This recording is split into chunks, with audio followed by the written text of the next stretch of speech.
pagi pemirsa, apa kabar Anda di hari ini? Senang sekali kami dapat kembali menjumpai Anda dalam Berita Papua pagi ini. Bersama saya Cynthia Delima, sejumlah informasi penting dan menarik telah berhasil dihimpun tim redaksi dan akan kami hadirkan untuk Anda. Berikut 3 di antaranya. Kasus perselingkuhan di Mimika sebabkan bentrokan 2 kampung, seorang warga tewas.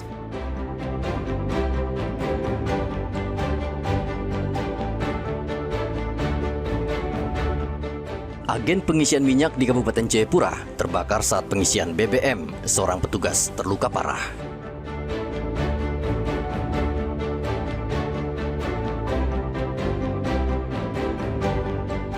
Polisi ringkus suami istri yang menjual miras oplosan di Merauke.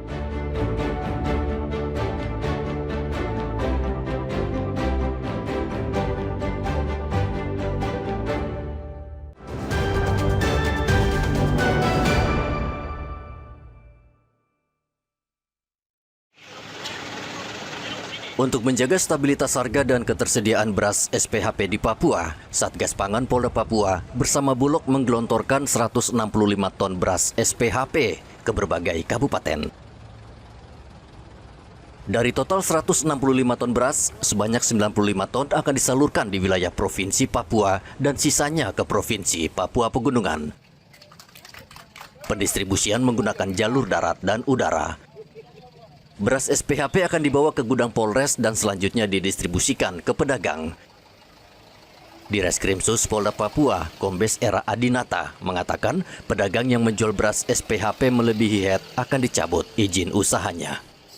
Terkait dengan masyarakat yang animonya sangat tinggi, adanya memutus beberapa kendala yang ada di masyarakat dengan adanya distribusi langsung ini, harapan kami adalah tidak adanya penjualan beras SPHP di atas head.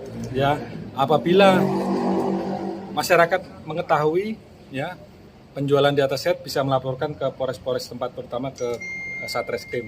Ya, karena Satreskrim menjadi pengendali harga beras di wilayah Polresnya masing-masing. Yang perlu diketahui bahwa oleh masyarakat bahwa harga head untuk penjualan batas SPHP adalah 67.500 benar ya. Yang 1 kilonya adalah 13.500. Jadi kalau ada di atas itu, laporkan ke kita. Sementara itu, Kepala Bulog Papua Ahmad Mustari mengatakan stok beras SPHP aman dan pihaknya siap mengantisipasi lonjakan permintaan jelang Natal dan Tahun Baru. Bahwa Polda Papua sampai dengan hari ini penyalurannya sudah sekitar 800 ton ya untuk Polda Papua. Jadi tahun ini dari Juli sampai dengan hari ini. Ya, belum ditambah besok lagi. Jadi ini masih panjang, masih sampai dengan akhir Desember. Tentu ini adalah bagian daripada kinerja kita bersama. Berarti Bulog tidak menyalurkan SPHP atau? Oh tentu tetap menyalurkan. Ya, dengan ada sinergi dengan Polda ini yang sangat membantu. Dengan adanya satu permasalahan yang harus kita selesaikan bareng-bareng. Polda Papua telah menyalurkan sekitar 800 ton beras sejak Juli hingga November tahun ini. Sementara untuk keseluruhan penyaluran Bulog Papua telah mencapai sekitar 12.000 ton. Saat ini stok beras SPHP di gudang Bulog untuk 6 provinsi masih aman dengan stok 22.000 ton dan 11.000 ton lainnya sedang dalam perjalanan. Rencananya distribusi beras SPHP ke kabupaten akan kembali dilakukan menjelang Hari Raya Natal. Polda Papua terus berkoordinasi dengan Bulog untuk memastikan ketersediaan stok beras terjaga. Jika terjadi kekosongan, Polda akan meminta tambahan beras dalam jumlah besar. Polda Papua mengimbau pedagang yang mengalami kesulitan mendapatkan beras segera melapor Satgas Pangan untuk mendapatkan pasokan beras. Arthur dan Riantonai melaporkan dari Kota Jayapura, Papua.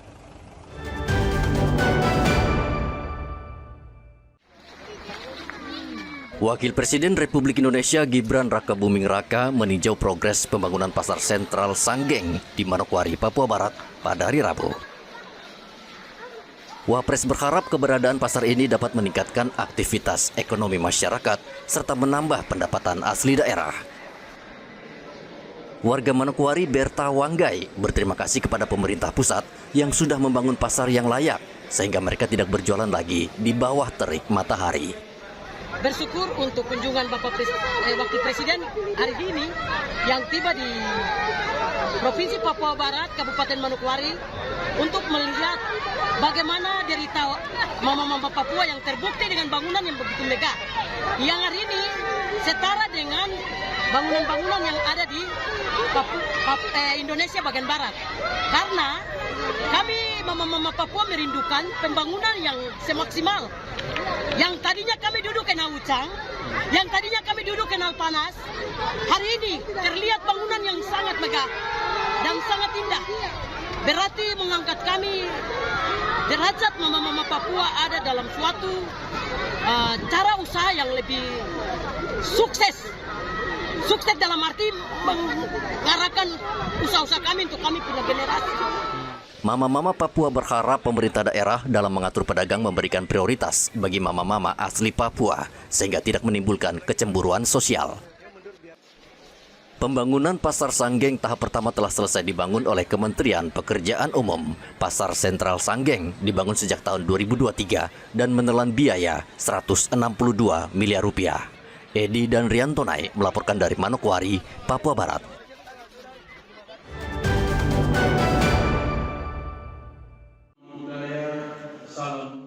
Sinergi antara TNI dan tokoh agama menjadi kunci utama dalam menjaga kedamaian dan stabilitas di tanah Papua. Pangdam 17 Cendrawasih Mayor Jenderal Amrin Ibrahim mengumpulkan puluhan tokoh agama di Makodam 17 Cendrawasih pada hari Kamis. Berbagai tokoh lintas agama hadir untuk berdialog tentang kondisi terkini Papua. Pangdam berharap kerjasama yang erat dengan tokoh agama dapat meningkatkan efektivitas tugas-tugas TNI di Papua, terutama dalam menjaga stabilitas keamanan dan merawat harmoni di tengah masyarakat. Ia menilai tokoh agama memiliki peran strategis dalam menanamkan nilai persatuan dan perdamaian. Kita harapkan dengan pertemuan ini, saya kan sebagai pejabat baru Pangdam 17 Cendrawasih, dengan melalui tokoh agama ini mudah-mudahan saya mohon doa restunya, semoga saya selama di Kodam 17 Cendrawasih dapat melaksanakan tugas dengan baik. Begitu. Ke depan tidak ada lagi itu riak-riak, tidak ada lagi ketakutan dan sebagainya, gangguan keamanan di Papua ini. Karena saya yakin masyarakat di Papua ini sangat religius, sangat percaya dengan tokoh agama, dengan pendeta, dengan romo. Mudah-mudahan dengan doa kita semua pada hari ini, Papua itu akan aman, damai, dan sejahtera. Tokoh agama Abdul Kahar Yeli Pele mengatakan langkah Kodam Cendrawasih yang melibatkan pemuka agama adalah strategi yang tepat dan menunjukkan komitmen serius TNI untuk mendekati masyarakat melalui pendekatan kultural dan keagamaan. Kegiatan hari ini sangat luar biasa dan kami pimpinan agama sangat apresiasi. Dan orang-orang yang hari ini Bapak Pangdam 17 Cendrawasih undang ini sangat luar biasa karena tokoh agama ini adalah ujung tombak bagaimana Papua ini harus kita menjaga kondusif dan menjaga mendorong pemerintah bagaimana Papua ini tetap aman dan damai, tetap di dalam bingkai negara kesatuan Republik Indonesia. Pertemuan kolaboratif ini ditutup dengan deklarasi damai bersama oleh seluruh tokoh lintas agama se-Jayapura. Deklarasi ini menjadi wujud komitmen kolektif untuk menjaga Papua tetap aman, damai, dan harmonis. Arthur dan Riantonai melaporkan dari Kota Jayapura, Papua.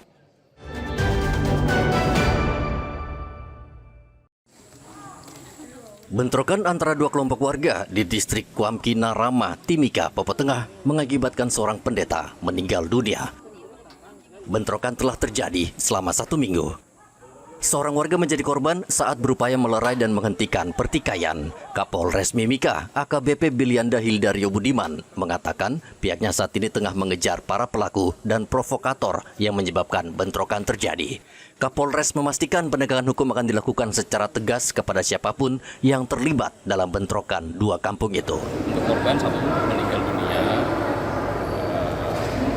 Bapak Pendeta. Kemudian untuk situasi sampai dengan saat ini masih terkendali, masih kondusif. Personil kita sudah disiagakan dari minggu kemarin. Kita melaksanakan patroli, kemudian standby di seputar wilayah Pampi juga. Kemudian kami mengimbau kepada seluruh masyarakat khususnya di Pampi, tolong jangan terprovokasi, ya, karena ini kan kan sudah sudah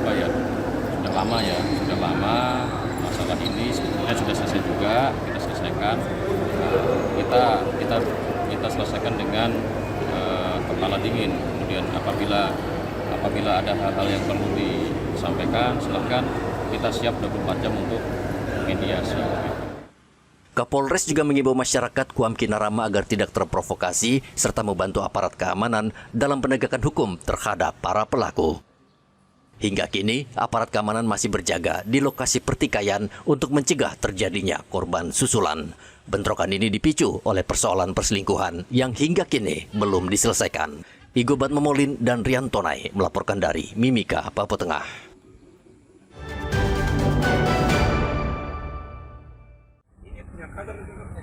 Ribuan liter minuman keras, baik miras bermerek maupun miras lokal atau oplosan, dimusnahkan oleh Satuan Narkoba Polres Merauke pada hari Kamis.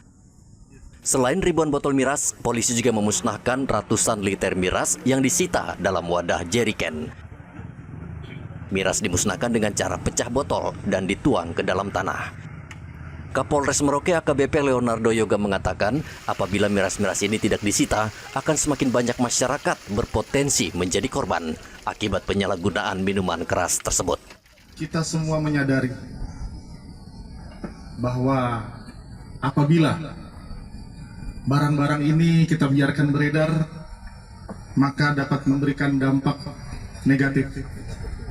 Baik itu kejadian laka lantas yang telah memakan banyak korban jiwa, tindak pidana, maupun gangguan keamanan lainnya. Kami dari Polres Merauke senantiasa melakukan kegiatan-kegiatan, baik itu yang preemptif maupun preventif. Namun di hadapan kita ini adalah hasil kegiatan yang sifatnya represif penegakan hukum yang telah dilakukan oleh Satres Narkoba sebagai leading sektornya. Polisi mengimbau penjual miras oplosan tidak memproduksi miras karena sanksinya bisa dipidana. Muhammad Ridwan dan Rian Tonai melaporkan dari Merauke, Papua Selatan.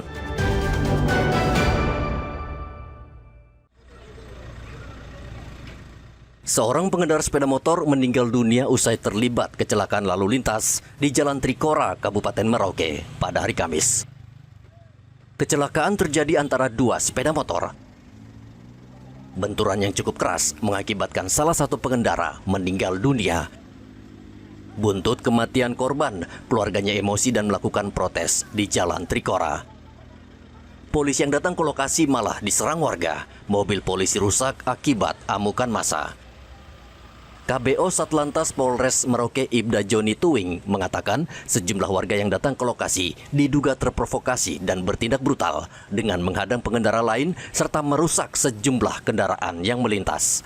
Akibat daripada kecelakaan lalu lintas mengakibatkan salah seorang pengendara meninggal dunia. Setelah itu terjadi aksi dari massa merasa tidak puas dengan kejadian itu, sehingga setiap ada pengendara atau pengemudi yang lewat di Jalan Trikora, mereka dengan beringas untuk memburu atau merusak kendaraan. Dari kejadian itu, kami dari Satuan Lalu Lintas Polres Merauke mendatangi TKP, sehingga kami juga diserang sama warga yang ada atau masyarakat yang ada pada saat itu. Akibat dari penyerangan itu, mobil kami, mobil patroli dan pengawalan mengalami kerusakan, yaitu di kaca spion sebelah kanan dan lampu sein sebelah kiri. Tetapi sampai saat ini situasi masih bisa kami kendalikan. Demikian.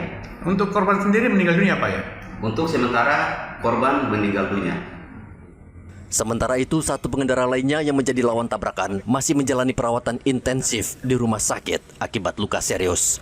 Polisi mengimbau warga untuk tidak melakukan tindakan anarkis dan mempercayakan penanganan kasus kecelakaan ini sepenuhnya kepada pihak berwajib. Muhammad Ridwan dan Rian Tonai melaporkan dari Merauke, Papua Selatan.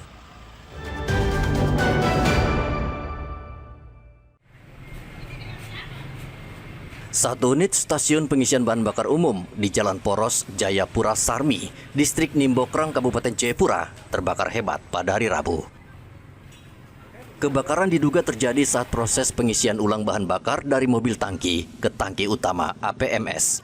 Tiba-tiba terdengar ledakan yang diikuti kobaran api, membuat api cepat membesar dan melalap seluruh area pom bensin. Sejumlah warga dan petugas APMS sempat mencoba memadamkan api dengan peralatan seadanya. Namun ledakan susulan membuat warga panik dan menjauhi lokasi kejadian. Minimnya fasilitas pemadam kebakaran di kawasan Nimbokrang membuat api sulit dikendalikan. Seluruh bangunan dan peralatan di APMS tersebut hangus terbakar. Akibat insiden ini, seorang operator APMS mengalami luka bakar dan telah dilarikan ke puskesmas terdekat untuk mendapat perawatan medis. Di APMS, bukan di SPBU seperti yang beredar di media sosial. Akibat dari kebakaran, timbul korban luka bakar yang menurut rumah sakit luka bakar 67,5%. Kronologisnya bahwa pada hari Rabu saat pengisian BBM jenis Pertalite, saat itu ditinggal sopir, hanya kondektur sebagai operator. Tiba-tiba terdengar teriakan dari luar dan sudah dalam kondisi mengalami luka bakar. Selanjutnya sopir memindahkan kendaraan tankinya dan memadamkan api. Namun api baru dapat dikuasai setengah jam kemudian. Hingga kini Polsek Nimbokrang bersama personel Polres Jayapura masih melakukan penyelidikan untuk memastikan penyebab pasti kebakaran. Arthur dan Rian Tonai melaporkan dari Kabupaten Jayapura, Papua.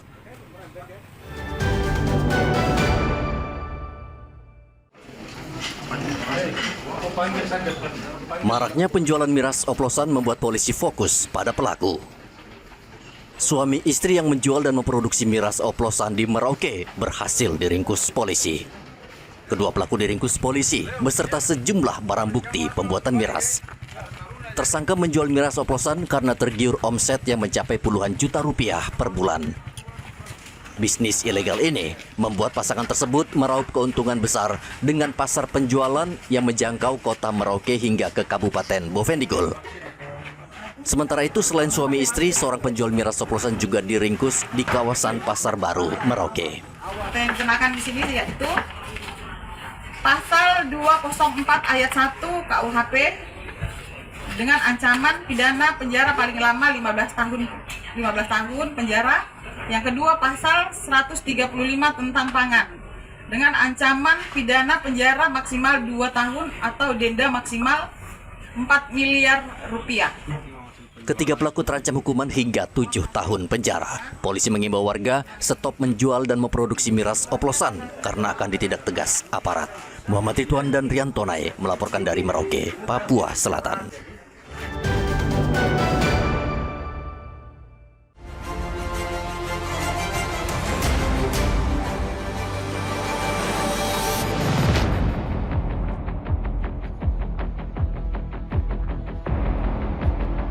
Kekerasan terhadap warga pendatang kembali terjadi di Kabupaten Yahukimo, Papua Pegunungan.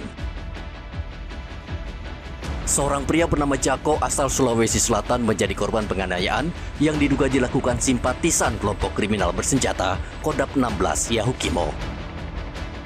Penganiayaan terjadi di salah satu kios di Jalan Baliem, Distrik Dekai. Korban mengalami luka serius akibat sabetan benda tajam. Ia langsung dibawa ke RSUD Dekai untuk mendapatkan perawatan. Pelaku datang tiba-tiba dan langsung menyerang korban tanpa alasan yang jelas. Ia kemudian melarikan diri.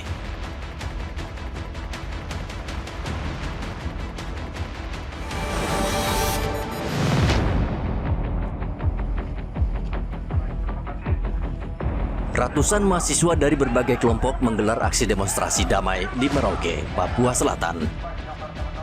Mahasiswa menuntut perhatian serius pemerintah dan aparat terhadap meningkatnya aksi kriminal dalam sepekan terakhir. Masa aksi memulai long march dari Tugu Libra, kemudian bergerak menuju kantor Majelis Rakyat Papua (MRP) Papua Selatan dan kantor Gubernur Papua Selatan di Jalan Trikora, Merauke. Dalam orasinya, demonstran mendesak agar pemerintah dan aparat keamanan bertindak tegas dalam menindak setiap pelaku kriminalitas.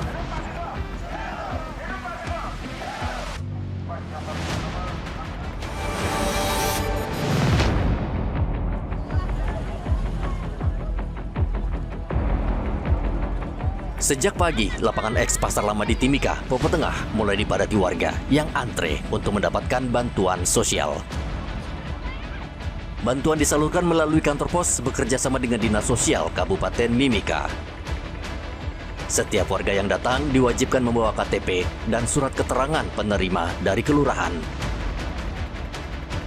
Pembagian bantuan sosial kali ini merupakan pencairan untuk tahap 2 dan 3 dengan nominal yang diterima setiap kepala keluarga berkisar antara Rp600 hingga Rp1.200.000. Bantuan ini diperuntukkan bagi warga kurang mampu guna membantu pemenuhan kebutuhan harian.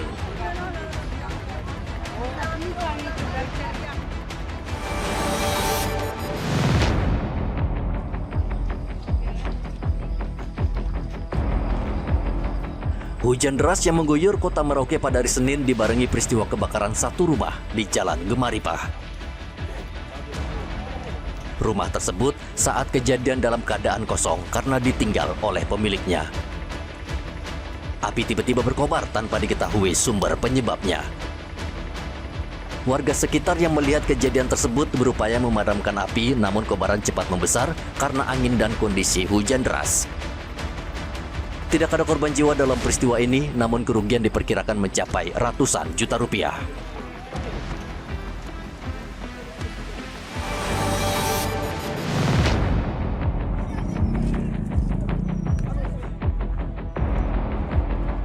Sebuah mobil pick-up menabrak toko di Jalan Raya Mandala, Kabupaten Merauke.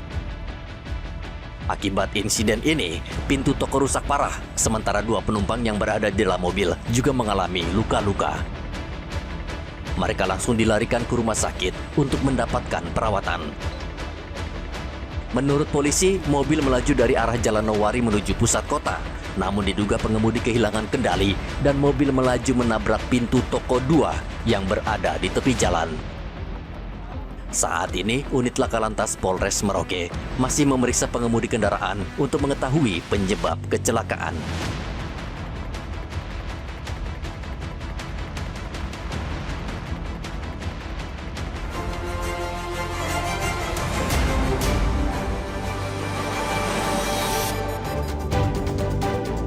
Pemirsa, berita yang baru saja Anda saksikan sekaligus menutup jumpa kita dalam Berita Papua pagi ini. Saya Cynthia Delima bersama kru yang bertugas ucapkan terima kasih. Kami pamit undur diri. Selamat pagi, semangat pagi, Wanyamde.